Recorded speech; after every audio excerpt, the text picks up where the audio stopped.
Hello student and welcome to the new session यानी नई class में आप लोगों का वेलकम है। आज की क्लास काफ़ी ज़्यादा इम्पॉर्टेंट होने वाली है और इसमें जो है हम लोग काफ़ी मतलब बहुत ज़्यादा इम्पॉर्टेंट टॉपिक को पढ़ने वाले हैं। कई बार ये टॉपिक जो है आपके एग्जाम्स में पूछा जाता है और आप उसमें जो होते हैं आप कोई ना कोई आपको डाउट आ जाता है। पर जब मैं आज की क्लास अगर आपको बताऊं तो आपको इसमें कोई भी डाउट नहीं आएगा। जितनी भी सारी चीज़ें आपको बताऊंगा वो बहुत अच्छे से आपकी क्लेरिफाई हो जाएंगी।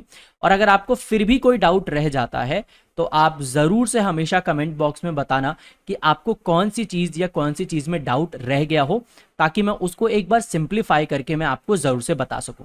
तो जैसा मैंने बोला कि आज की क्लास का एक हमारा जो इम्पॉर्टेंट जो टॉपिक होने वाला है वह फीमेल रिप्रोडक्टिव सिस्टम के बारे में। वैसे तो हमें पता ही है कि फीमेल बॉडी जो होती है बहुत ज़्यादा कॉम्प्लेक्स होती है in terms of various things, चाहे हार्मोनल की बात हो या उनकी बॉडी का डिज़ाइन हो, वो बहुत ज़्यादा क्या होता है, कॉम्प्लिकेटेड होता है।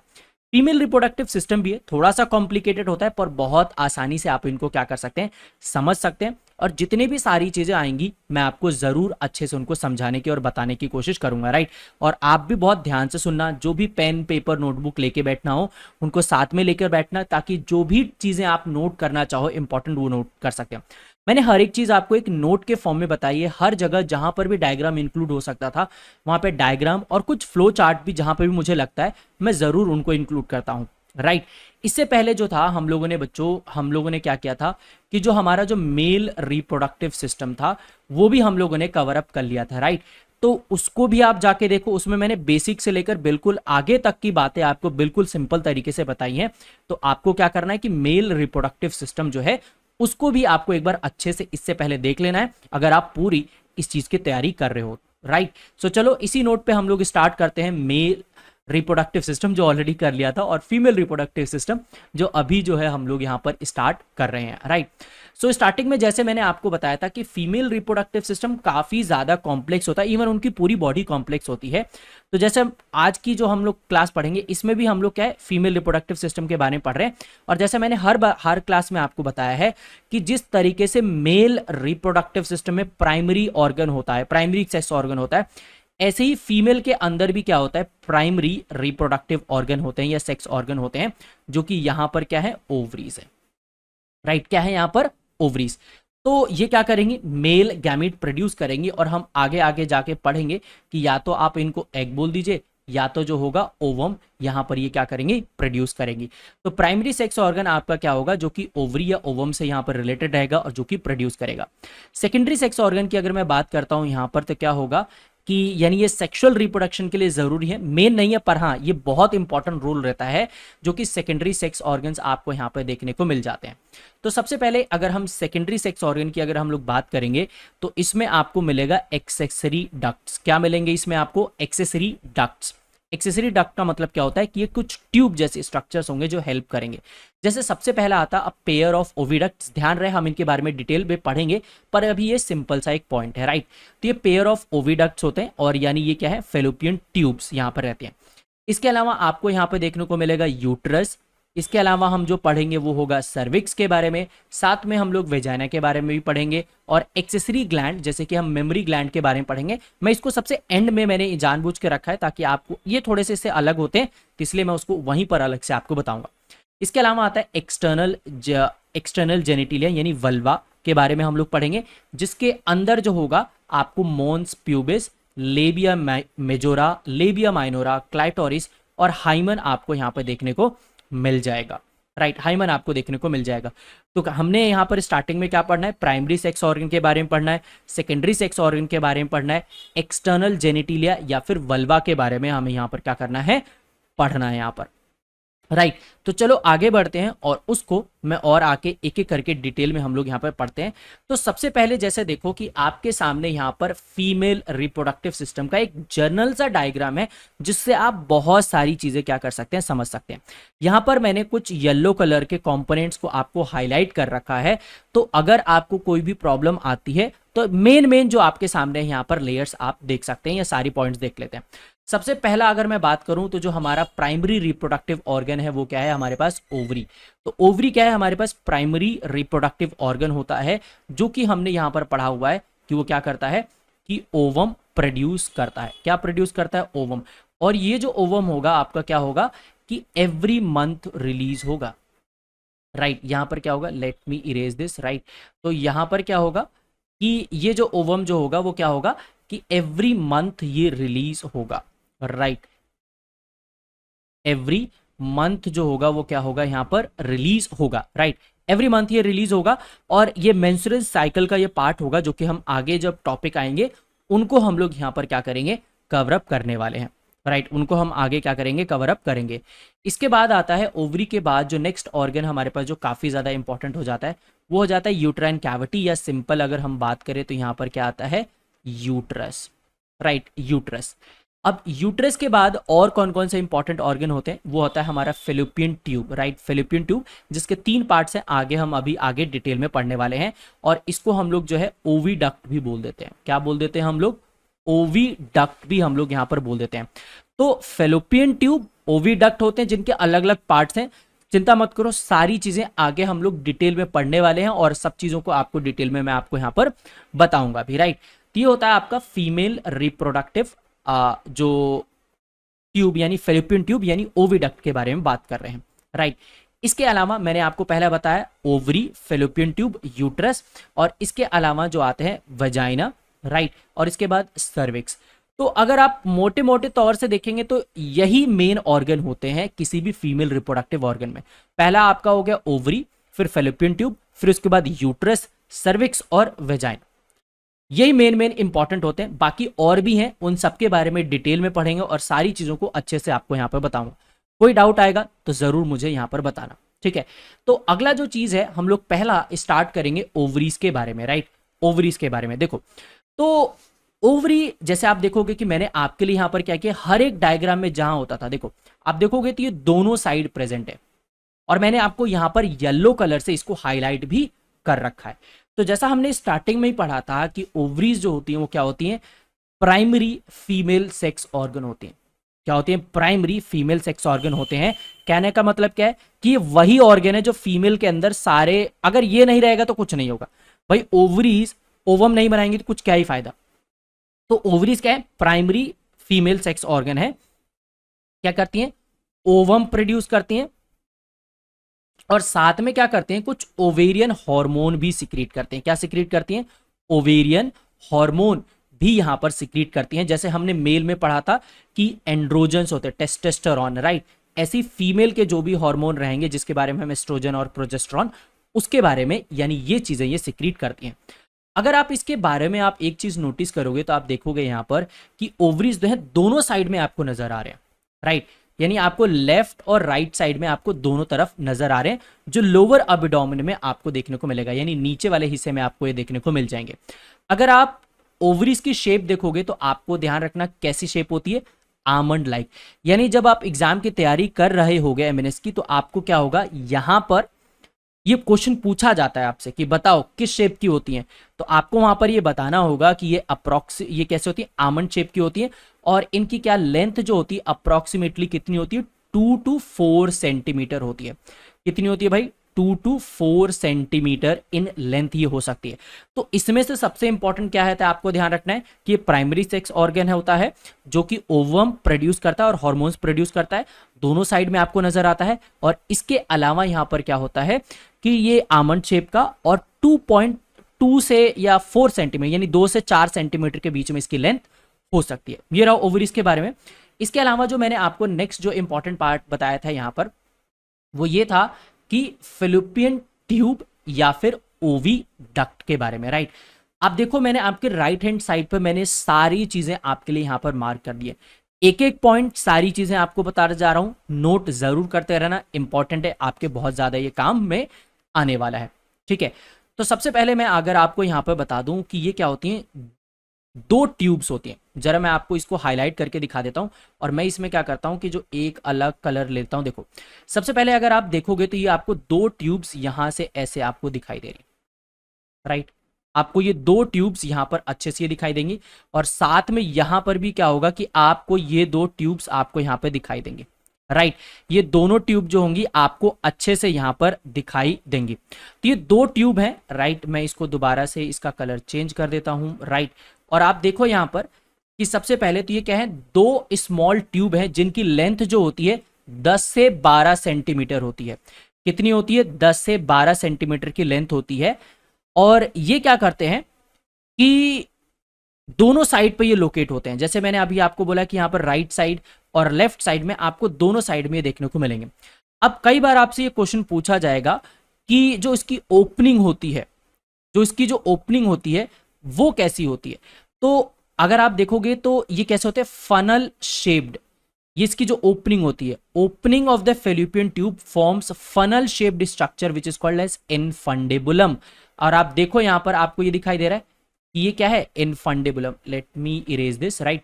तो देखो अगर आप यहां पर बात करेंगे तो सबसे पहले क्या होगा कि यहां पर आप देखोगे कि आपको ये इनफंडेबुलम आपको नजर आ रहा होगा, राइट। तो इनफंडेबुलम, तो ये जो फेलोपियन ट्यूब होता है स्टार्ट होता है, ओपन्स होता है, right, with a funnel shaped structure जिसको हम इनफंडेबुलम बोलते हैं। अच्छा, एक चीज आप नोटिस करो कि इस इनफंडेबुलम में कुछ फिंगर लाइक प्रोजेक्शंस आपको यहाँ पे दिखाई दे रही है। क्या दिखाई दे रही है? Finger like projections. Finger like projections आपको दिखाई दे रही है जिनको हम बोलते हैं फिम्ब्रिया। क्या बोलते हैं? फिम्ब्रिया। अब इस फिम्ब्रिया का काम क्या होता है कि जब ओव्यूलेशन होता है, ओव्यूलेशन का मतलब क्या होता है कि जब ये ओवरी ओवम प्रोड्यूस करेगी तो इसको क्या करना पड़ेगा, ट्रैवल करना पड़ेगा।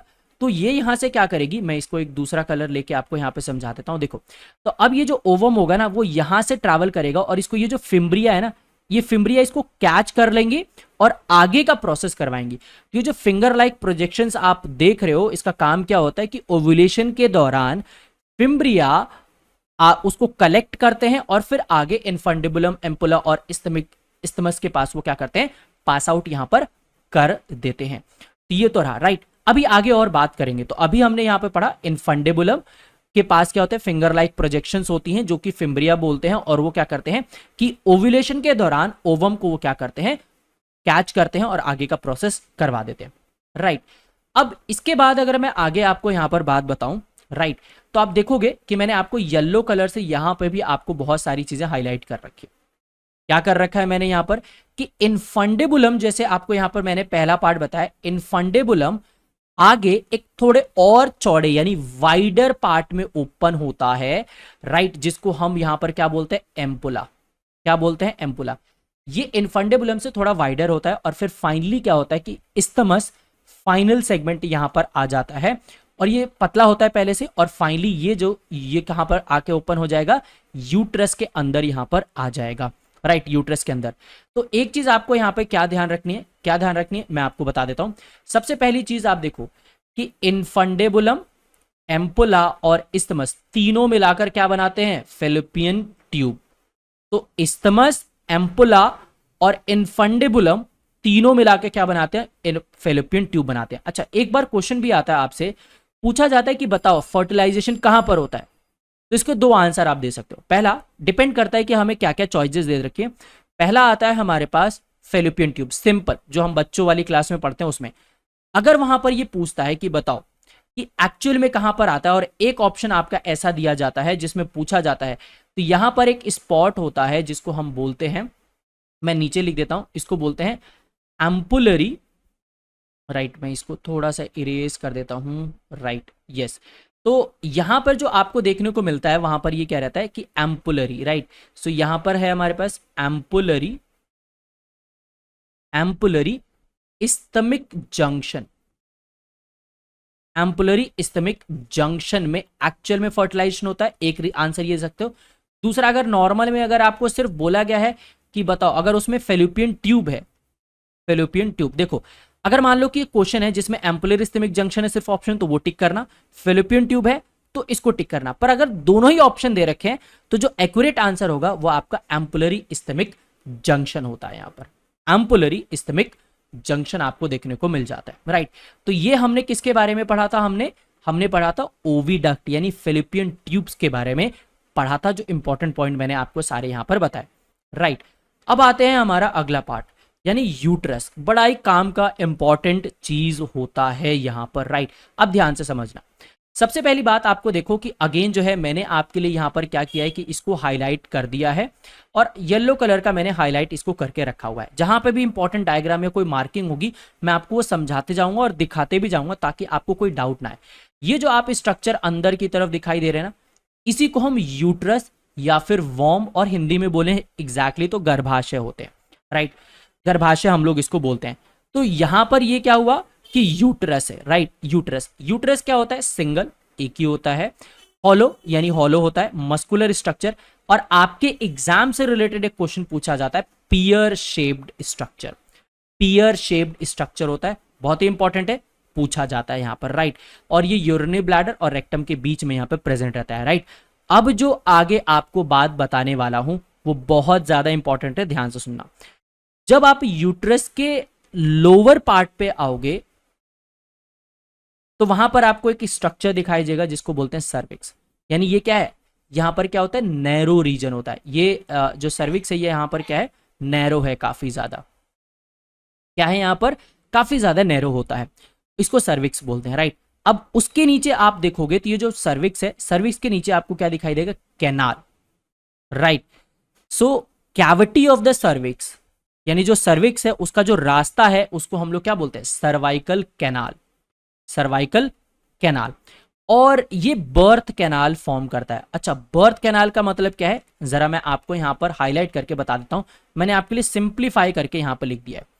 क्या लिख दिया है कि बर्थ कैनाल का मतलब सर्वाइकल कैनाल और साथ में जो यहाँ पर वेजाइना, जो कि काफी ज्यादा सेंसिटिव पार्ट भी होता है, जहां पर एक्चुअली में स्पर्म का डिपोजिशन होता है, वहां पर आपको ये देखने को मिल जाते हैं, राइट। तो cavity of the cervix is known as cervical canal. और उसके बाद क्या आता है आपका? वेजाइना। तो बर्थ कैनाल क्या होता है? यानी जहां से बच्चे का जन्म होगा वो होगा सर्वाइकल कैनाल, और साथ में वेजाइना मिलके क्या बना देते हैं? बर्थ कैनाल का फॉर्मेशन कर देते हैं। आपको किसका फॉर्मेशन कर देते हैं? वो बर्थ कैनाल का आपका यहां पर फॉर्मेशन कर देते हैं। तो ये हुआ यूट्रस के बारे में इंपॉर्टेंट बातें। अभी तक क्या बताई? सिंगल होता है, हॉलो होता है, पियर शेप का होता है, यूरिनरी ब्लैडर और रेक्टम के बीच में प्रेजेंट होता है। लोअर पार्ट जो होता है इसका, उसको क्या बोलते हैं? सर्विक्स। और उसकी कैविटी यानी उसके रास्ते को हम क्या बोलते हैं? Cervical canal. और उसके नीचे क्या होता है? वेजाइना, जहां पर स्पर्म का डिपोजिशन होता है। तो बर्थ कैनाल का मतलब क्या हुआ? सर्वाइकल कैनाल प्लस में वेजाइना, जो रास्ता बनाते हैं उसी को हम लोग क्या बोलते हैं? बर्थ कैनाल का फॉर्मेशन यहां पर हो जाता है। ओके, अब इसके बाद क्या होता है कि कई बार हमसे एक बड़ा इंपॉर्टेंट क्वेश्चन पूछा जाता है, चाहे आप किसी भी कॉम्पिटिटिव एग्जाम की तैयारी कर रहे हो, स्कूल बोर्ड में हो आप, तो उसमें पूछा जाता है कि जो यूट्रस की वॉल होती है वो कितनी लेयर से बनी होती है। तो जो यूट्रस की वॉल होती है ना बच्चों, वो कितने से मिलकर बनी होती है? 3 लेयर से। ध्यान रखना, 3 लेयर की यहां पर बनी होती है, राइट। ध्यान से सुनना, सबसे पहला आता है हमारे पास पेरीमेट्रियम, पेरीमेट्रियम। दूसरा आता है हमारे पास मायोमेट्रियम, और तीसरा आता है हमारे पास एंड्रोमेट्रियम। मैं आपको एक बार जूम करके यहां पर क्या दिखा देता हूं कि जैसे आप यहां पे देखो, आपको ये लेयर दिखाई दे रही है जिसमें मैंने बहुत अच्छे से मार्क किया हुआ है कि 1 पेरीमेट्रियम, दूसरा मायोमेट्रियम, और तीसरा यहां पर क्या होगा आपको? एंडोमेट्रियम। एंडो मतलब इनसाइड, राइट। आपको यहां पर तीनों लेयर अच्छे से यहां पर, बिल्कुल अच्छे से यहां पर दिखाई दे रही होंगी, राइट। तो देखो, तो अब एक एक करके इनके बारे में बात करेंगे। सबसे पहला देखो, पेरीमेट्रियम के बारे में बात कर रहे हैं। तो पेरीमेट्रियम की अगर मैं बात करूं तो आउटर लेयर होता है और थिन मेम्ब्रेनस कवरिंग होती है जो यूट्रस को कवर अप करता है, राइट। सिंपल बात, ज्यादा क्वेश्चन नहीं आता है, ध्यान रखना सिर्फ सबसे बाहर के लेयर होते हैं, ये बस ध्यान रखना। इसके अलावा एक इंपॉर्टेंट पॉइंट आपको यहां पर, और यहां पर मैं बता देता हूं, राइट। एक इंपॉर्टेंट पॉइंट और आपको यहां पर मैं बता देता हूं कि मैं हाइलाइटर ले लेता हूं ताकि मैं आपको यहां पर क्या कर सकूं, समझा सकूं, राइट। अब ठीक है, तो मायोमेट्रियम जो है वो मिडल लेयर है। कौन सी लेयर है भाई? मिडल लेयर है।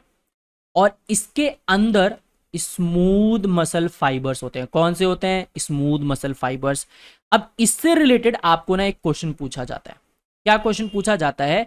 कि ये वही लेयर है जो कि कॉन्ट्रैक्ट करती है स्ट्रांगली जब बच्चे को जन्म देते हैं। यानी जब कोई भी फीमेल एक बच्चे को जन्म देती है तो उसके अंदर जो कॉन्ट्रैक्शन होता है, ये वाली मस्कुलर, ये वाली जो मायोमेट्रियम, मायो का मतलब ही होता है मसल, राइट। तो ये कॉन्ट्रैक्ट करती है जब भी बच्चे की डिलीवरी होती है, तो राइट।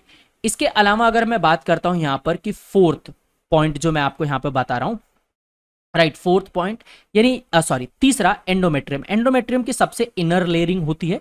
इनर लेयर होती है, ध्यान रखना, सबसे अंदर की, और इसके अंदर ग्लैंड्स और ब्लड वेसल होते हैं। अब जो यहाँ पर एक इंपॉर्टेंट पॉइंट आपके लिए, सबसे ज्यादा इंपॉर्टेंट पॉइंट यहाँ पर यूज होता है कि it undergoes cyclic changes during the menstrual cycle. आपने पढ़ा होगा और सुना भी होगा कि blood along with the mucus आता है, राइट। तो ये जो एंडोमेट्रियम की लेयरिंग जो हर मंथ बनती है और शेड होती है, ये वही लेयर है जो साइक्लिक चेंजेस होते हैं मेंस्ट्रुअल साइकिल के दौरान। यानी यही लेयर बनती है, दोबारा से शेड होती है, दोबारा से रिलीज होती है, दोबारा से बनती है, यही साइक्लिक चेंजेस इसके अंदर होते रहते हैं मेंस्ट्रुअल साइकिल में। जब आपको मेंस्ट्रुअल साइकिल टॉपिक आपको पढ़ाऊंगा तो वहां पर ये डिटेल में आपको सारी चीजें मैं आपको यहां पर बताने वाला हूं, राइट। अब आते हैं एक्सटर्नल जेनिटिलिया या फिर वल्वा। कई बार आपको वल्वा वर्ड देखने को नहीं मिलेगा, पर वल्वा का मतलब होता है कि जैसे अगर आप ये डायग्राम पूरा देख रहे हो, ये जो फीमेल रिप्रोडक्टिव का ये जो पूरा जो डायग्राम होता है, इसी को हम लोग क्या बोलते हैं यहाँ पर, वल्वा बोलते हैं, राइट, वल्वा। अब इसके अंदर क्या होगा कि सबसे पहले आपको देखने को मिलेगा मॉन्स प्यूबिस। क्या देखने को मिलेगा, मॉन्स प्यूबिस। मॉन्स प्यूबिस का मतलब होता है कि इस पूरे के ऊपर जो कवरिंग आपको देखने को मिलेगी ना, यानी जो फीमेल जेनिटिलिया है उसके ऊपर जो पूरी कवरिंग आपको देखने को मिलेगी वो मॉन्स प्यूबिस की होती है। किससे कवर होता है, यानी फैटी टिश्यू से कवर रहता है और उस प्यूबिक हेयर से, यानी जो प्यूबिक हेयर होते हैं उससे कवर रहता है। इसके अलावा एक चीज मैंने यहाँ पे नहीं मेंशन की, मैं अभी आपको बता देता हूँ। आप यहाँ पर डायग्राम में देखो कि आपको दिखेगा यहाँ पर कि लेबिया माइनोरा और लेबिया माइजोरा। देखो यहां पर लेबिया मेजोरा, आपको ये बाहर की लेयर दिखाई दे रही, ये वाली बाहर की लेयर, ये लेबिया मेजोरा है। मतलब क्या है कि वेजाइना के ऊपर एक तरह से फ्लैशी फोल्ड्स ऑफ स्किन होता है, right, fleshy fold of skin होता है। उससे छोटा जो होता है वो क्या होता है, उसके अंदर की कवरिंग जो होती है एक तरह से फोल्ड्स होते हैं, उसको हम लेबिया माइनोरा बोलते हैं, राइट, लेबिया माइनोरा। यानी सबसे बाहर की लेयर लेबिया मेजोरा और उसके अंदर की लेयर लेबिया माइनोरा हम लोग यहां पर बोलते हैं। इसके अलावा फीमेल बॉडी का सबसे सेंसिटिव पार्ट आता है, यहां पर क्या आता है, क्लाइटोरिस, राइट। सो मैं इसको एक बार हाईलाइट कर देता हूं और दूसरे कलर से आपको दिखा देता हूं। यहां पर जो आपको, let me select this highlighter, right. So यहां पर क्या होगा कि आप देखोगे, आई एम सो सॉरी, एक बार कलर में ले लेता हूं। देखो तो मैंने यहां पर, देखो आप कि आपको यहां पे क्लाइटोरिस दिखाई दे रहा होगा, राइट। मैं इसको एक बार इरेज भी कर देता हूं, राइट। तो आपको यहां पर अच्छे से ये दिखाई दे रहा होगा, राइट, कि यहां पर ये क्लाइटोरिस है, राइट। और ये काफी ज्यादा सेंसिटिव होता है, यानी फिंगर लाइक स्ट्रक्चर होता है। और आप देखो यहां पर कि जो यूरेथ्रल ओपनिंग है, राइट, यूरेथ्रल ओपनिंग है, इसके ऊपर लोकेट होता है। अच्छा, एक चीज मैं आपको बता दूं कि बहुत सारे जो डाउट्स आते हैं इस वाले टॉपिक में वो क्या आते हैं, मैं इसका कलर चेंज कर लेता हूं फिर बताता हूं। देखो सबसे पहले अगर आप देखोगे तो यहां पर क्या होता है कि फीमेल वेजाइना, जैसे मैंने अभी आपको बताया था, जो बर्थ कैनाल की तरह एक्ट करेगा, उसके ऊपर होता है यूरेथ्रल ओपनिंग। यूरेथ्रल ओपनिंग, यहां से यूरिन पास आउट होता है। हमने मेल में ये पढ़ा था ऑलरेडी कि इसके पास सिंगल ओपनिंग होती है जहां से स्पर्म और यूरिन दोनों का डिस्चार्ज होता है। पर फीमेल में क्या होती है, टू ओपनिंग्स होती है। पहला तो ये हो गया वेजाइनल ओपनिंग जो बर्थ कैनाल की तरह एक्ट करेगा, दूसरा जो होता है ये यूरेथ्रल ओपनिंग जो यूरिन को पास आउट करने के लिए, यानी फीमेल में दो ओपनिंग्स होती हैं। और इस यूरेथ्रल ओपनिंग के ऊपर ही क्या दिखता है, क्लाइटोरिस। मैंने आपको वहां पे भी बताया था कि it is homologous to glans penis, यानी ग्लैंस पेनिस से बिल्कुल ही सिमिलर होता है, हाईली सेंसिटिव होता है। पर मेल ग्लैंस पेनिस से क्या होता है, लगभग 2000 टाइम्स या से ज्यादा सेंसिटिव होता है, क्योंकि यहाँ पर बहुत ज्यादा नर्व एंडिंग्स यहाँ पे आपको देखने को मिल जाती हैं, राइट। साथ में यहाँ पर क्या होता है, जैसे मैंने आपको बताया था कि क्लाइटोरिस के बारे में बताया था, इस स्मॉल फिंगर लाइक प्रोजेक्शंस होती हैं यहाँ पर, जो मैंने अभी आपको बताया। अच्छा, एक और टॉपिक यहाँ पर आता है जो मेंशन नहीं रहता, पर यहाँ पर क्या होता है कि वेजाइना के ऊपर कवरिंग होती है। मैं एक कलर से आपको दूसरा कलर लेके फिर दिखाता हूँ कि इसके ऊपर क्या होती है, कवरिंग होती है, नॉट पूरे, राइट, पर inside it has a covering, right, जिसको हम बोलते हैं हाइमन। क्या बोलते हैं हम लोग, हाइमन। अच्छा, हाइमन जो होता है वो क्या होता है कि ये जब भी फर्स्ट सेक्सुअल इंटरकोर्स होगा तो उस टाइम ये ब्रेक हो जाता है। पर ये जरूरी नहीं है कि फर्स्ट सेक्सुअल इंटरकोर्स के बाद ही क्या हो कि ये हाइमन ब्रेकआउट हो जाए। अगर हॉर्स राइडिंग करते हैं या साइकिलिंग करते हैं या कोई एक्सरसाइज करते हैं तो उस टाइम भी ये ब्रेक हो सकती है। तो हाइमन का प्रेजेंस होना या इंटैक्ट होना, इट डजंट मीन कि वो साइन है एक वर्जिनिटी का। सो वर्जिनिटी, ये इस बात से आप बिल्कुल डिसाइड नहीं कर सकते कि हाइमन प्रेजेंस है या फिर एब्सेंट है, ये तो नेचुरली भी वैसे भी ब्रेकआउट हो सकती है। So presence of hymen is not a reliable factor of the virginity और अ सेक्सुअल एक्सपीरियंस, वो जनरली अपने आप नॉर्मली भी वो क्या हो सकती है, टूट सकती है यहाँ पर, राइट। ओके, आगे बढ़ते हैं और सबसे इंपॉर्टेंट स्ट्रक्चर आता है। जैसे मैंने बोला था कि आपको यहाँ पर क्या होगा कि मैं मेमोरी ग्लैंड के बारे में आपको पढ़ाऊंगा, तो ये जो जनरल सारी स्ट्रक्चर्स थे वो सारे मैंने अभी आपको यहाँ पे बता दिए, राइट। अब आगे आते हैं हमारे पास मेमोरी ग्लैंड के बारे में, राइट। मेमोरी ग्लैंड, तो जैसा मैंने आपको बताया था कि मेमोरी ग्लैंड क्या होता है कि एक खास एक्सेसरी ऑर्गन होता है, राइट। और मैंने देखा है कि बच्चों को इसमें बहुत सारे डाउट आते हैं, तो मैंने आपके लिए क्या किया, एंड में ना एक आपको एक फ्लो चार्ट भी दे रखा है, बहुत ध्यान से सुनना, और अगर कोई डाउट आए तो समझ में आना। तो ये जो हम डायग्राम देख रहे हैं ये आपको यहाँ पे दिखेगा, ये मेमोरी ग्लैंड का हम लोग डायग्राम है, राइट। अब ये एक एक्सेसरी ऑर्गन है और ये क्या करता है, पार्ट्यूरेशन के बाद, पार्ट्यूरेशन का मतलब है कि डिलीवरी ऑफ द बेबी के बाद लैक्टेशन यानी मिल्क प्रोड्यूस करना इज एसेंशियल। भाई क्यों, क्योंकि हम बोलते हैं ना कि 6 मंथ तक सिर्फ बेबीज को मिल्क का मदर का ही मिल्क चाहिए होता है बेबीज को, राइट। क्यों, क्योंकि उसमें सारे न्यूट्रिशन एलिमेंट उसके अंदर प्रेजेंट रहते हैं। तो पार्ट्यूरेशन यानी बच्चे के जन्म के बाद लैक्टेशन यानी मिल्क का प्रोडक्शन बहुत ज्यादा इंपॉर्टेंट होता है। अब आपसे ना पेपर में एक क्वेश्चन पूछा जाता है, क्या है ये मेमोरी ग्लैंड, ग्लैंड है मतलब कुछ ना कुछ तो सिक्रीट करेगा, पर ये एक्चुअली में क्या होते हैं, मॉडिफाइड स्वेट ग्लैंड्स होते हैं। क्या होते हैं ये, मॉडिफाइड स्वेट ग्लैंड्स होते हैं। ध्यान रखना पेपर में आपसे ये कई बार जो होता है क्वेश्चन पूछा जाता है, तो ये क्या होते हैं, मॉडिफाइड स्वेट ग्लैंड्स होते हैं, ध्यान रखना, राइट। ये क्या होते हैं, मॉडिफाइड स्वेट ग्लैंड्स होते हैं, जो कि रिब्स में, राइट, जो कि रिब्स में क्या करते हैं, आप देखोगे तो present between the muscle between the ribs, और ये पेक्टोरलिस मेजर मसल यानी पेक्टोरलिस मेजर और माइनर मसल होती हैं। कुल मिला के मैं आपको ये बताना चाहता हूं कि ये चेस्ट वाले यानी पेक्टोरल रीजन में आपको देखने को मिलेंगे, कब, 2 से 6 रिब्स के बीच में, right, 2 to 6 pair of ribs में आपको देखने को मिलेंगे फीमेल बॉडी के अंदर, राइट। अच्छा, अभी जो है आपको यहाँ पे बहुत इंपॉर्टेंट चीजें जो मैं आपको बताऊंगा वो ध्यान देना। तो मैंने अभी क्या बताया, एक्सेसरी ऑर्गन है और ये क्या करता है, essential for lactation after parturition, modified sweat gland होता है, 2 से 4 रिब के बीच में ये प्रेजेंट होता है। अब ध्यान से देखना, हर एक मेमोरी ग्लैंड जो होता है उसके अंदर फैटी कनेक्टिव टिश्यू होता है। आपको यहां पर देखो फैट मेंशन हुआ है, फैटी कनेक्टिव टिश्यू होता है, और साथ में बहुत सारे लेक्टिफेरस डक्ट्स होते हैं। अभी इनके बारे में और बताऊंगा, अगर अभी बता दूंगा तो थोड़ा डाउट रह जाएगा, इसलिए आगे इनके बारे में और समझाता हूं, ध्यान से सुनना, ठीक है। तो हमने क्या पढ़ा कि जैसे कि मेमोरी ग्लैंड, या जनरली हम सिंपली ब्रेस्ट बोल देते हैं, राइट। तो हर एक ब्रेस्ट में क्या होते हैं, ग्लैंडुलर टिश्यू होते हैं। अगर मैं आपको बता दूं तो ये जो ग्लैंडुलर टिश्यू जो होते हैं वो एक्चुअली में क्या होते हैं, जो टिश्यू जो होते हैं, एपिथेलियल टिश्यू जो होते हैं उसी का मॉडिफाई होते हैं, जो कुछ ना कुछ चीजें सिक्रीट करते हैं ऑन द सरफेस। तो हर एक ब्रेस्ट के अंदर कुछ ग्लैंडुलर टिश्यूज होते हैं जिनके अंदर क्या होते हैं, जिनके अंदर 15 से 20 इररेगुलरली शेप्ड मेमोरी लोब्स होते हैं। मेमोरी लोब्स, जैसे कि मैं आपको यहां पर देखो मेमोरी लोब्स आपको दिखाई दे रहे हैं यहां पर, राइट। मेमोरी लोब्स अगर आप पूछोगे तो कौन से हैं, जैसे कि ना ये कुछ इस तरीके से होते हैं, मैं आपको बता देता हूं। देखो अगर आप ध्यान से देखोगे तो मैं आपको एक बार जूम करके यहां पर दिखा देता हूं, राइट। आप देखो यहां पर कि आप देखो कि एरो कहां पे जा रहा है, यहां पर एरो कहां पे जा रहा है, right. Let me mention this, देखो। तो अगर आप यहां पे ध्यान से देखोगे तो आपको, let me select the pen, right. तो आप देखोगे कि यहां पर एक ऐसे 2 3 4 5 6 ऐसे आपको दिखाई दे रहे हैं। एक बार जूम करके और आपको दिखा देता हूं, राइट, ताकि आप समझ जाओ। देखो यहां पर आपको बहुत ध्यान से देखोगे तो अलग अलग आपको लोब्स यहां पर दिखाई देंगे। इनको हम लोग क्या बोलते हैं, मेमोरी लोब्स। क्या बोलते हैं हम लोग, मेमोरी लोब्स। तो हर एक ब्रेस्ट के अंदर 15 से 20 मेमोरी लोब्स प्रेजेंट है, और हर एक लोब के अंदर एल्व्यूलर ग्लैंड्स प्रेजेंट है, एल्व्यूलर ग्लैंड्स प्रेजेंट है, और लेक्टिफेरस डक्ट प्रेजेंट है। अभी क्या ध्यान रखना है कि ब्रेस्ट के अंदर मेमोरी लोब्स होते हैं। समझ में आ गया, ठीक है। अब ये जो मेमोरी लोब्स होते हैं इनके अंदर क्या होते हैं, मिल्क सिक्रेटिंग सेल्स प्रेजेंट होते हैं। ध्यान से समझ में आया क्या मैंने बोला, कि पहले मैंने आपको बताया मेमोरी लोब्स, और मेमोरी लोब्स के अंदर क्या प्रेजेंट है, मिल्क सिक्रेटिंग सेल्स, जिनको हम एल्वियोलाई बोलते हैं। एल्वियोलाई जो कि मिल्क को सिक्रीट करते हैं, और वो साथ में उसी में ही अपने ल्यूमन में यानी कैविटीज में स्टोर करके भी रखते हैं।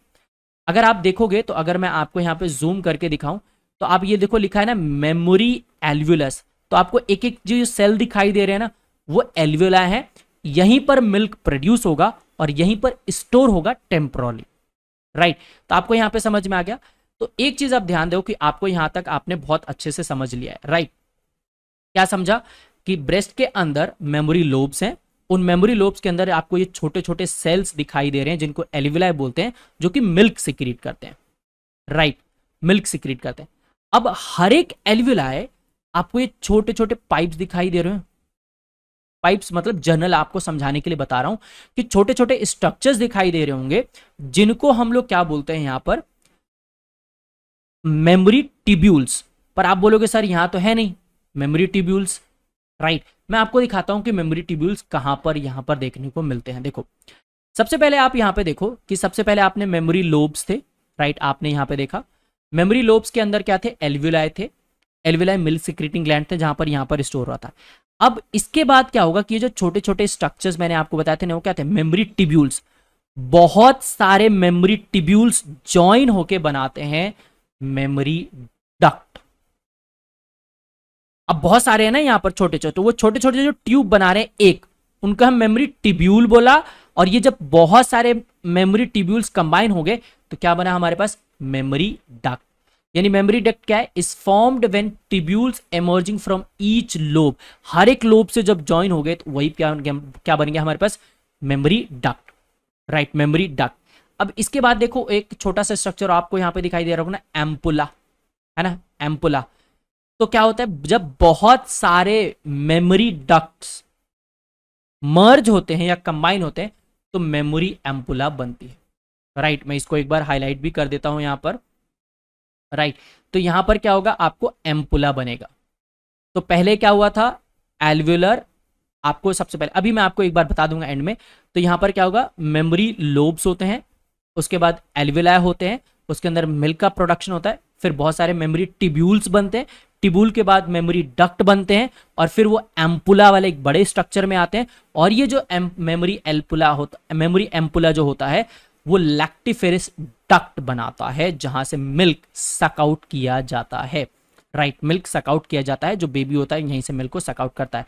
और एक्चुअली में हम उसको एक एरिया नाम देते हैं जिसको बोलते हैं निप्पल। तो निप्पल क्या होता है कि वहीं से मिल्क का सिक्रीशन होता है, और यहाँ पर एक डार्क ब्राउन कलर का एरिया आपको देखने को मिल जाता है जिसको हम बोलते हैं एरियोला, हम लोग बोलते हैं। तो ये सारी चीज थी किसके ऊपर थी हमारे पास, ये क्या था हमारे पास, कि मेमोरी ग्लैंड के बारे में मैंने अभी आपको यहां पर बताया। लास्ट में मैं अभी आपको यहां पर ये बता देता हूं कि मिल्क का जो सिक्रीशन का जो पाथ होता है वो कैसे होता है, ध्यान से देखना। तो जो अगर मैं path of the milk secretion की बात करूं ब्रेस्ट के अंदर, तो वो सबसे पहले मैंने आपको बताया था ना, ध्यान से देखना, एल्वियोलाई, राइट, याद होगा, मैं एक कलर दे देता हूं, हाँ। तो सबसे पहले क्या होता था, वो एल्वियोलाई में बनते थे, एल्वियोलाई सेल्स होते थे। फिर उसके बाद मेमोरी ट्यूब्यूल्स में वो आते थे, मेमोरी ट्यूब्यूल्स। फिर मेमोरी डक्ट्स में आते थे, उसके बाद मेमोरी एम्पुला में आते थे, फिर लैक्टिफेरस डक्ट, और फाइनली निप्पल से वो सक आउट हो जाते थे। कितना आसान है ना ये सारी चीजें। तो path of the milk is secreted in the breast, ये सारी थी, alveoli, mammary tubules, memory ducts, mammary ampulla और लैक्टिफेरस डक्ट और निप्पल आपको यहां पर देखने को मिल जाएंगे, राइट। तो आपने देखा कि कितनी आसानी से हमने ये सारे टॉपिक अच्छे से यहां पर कंप्लीट कर लिए हैं, राइट। और आपको क्या करना है, बहुत अच्छे से इनको आराम आराम से पढ़ना, सबके नोट्स बनाना, और आपको अच्छे से ये एग्जाम में बहुत ज्यादा आपको हेल्प करने वाले हैं। अगर आप डिटेल में पढ़ने वाले हैं तो आपको ये क्लास बहुत अच्छी लगेगी। कोई भी क्वेश्चन आता है, कोई भी डाउट आता है, तो आप जरूर कमेंट सेक्शन में बताइए, मैं आपके सारे डाउट्स को क्लेरिफाई करने की कोशिश करूंगा, राइट। सो यस, आज की क्लास हमारी यहीं तक थी, बट यस, आप हमें यूट्यूब, इंस्टाग्राम, टेलीग्राम और फेसबुक पर आप हमें डेफिनेटली से फॉलो कर लीजिए। हम इसी तरीके की वीडियो आपके लिए बनाते रहते हैं, right. So thank you for this class. Next class में एक नेक्स्ट टॉपिक के साथ मिलेंगे और इनके आगे के टॉपिक्स को हम लोग कंटिन्यू करने वाले हैं।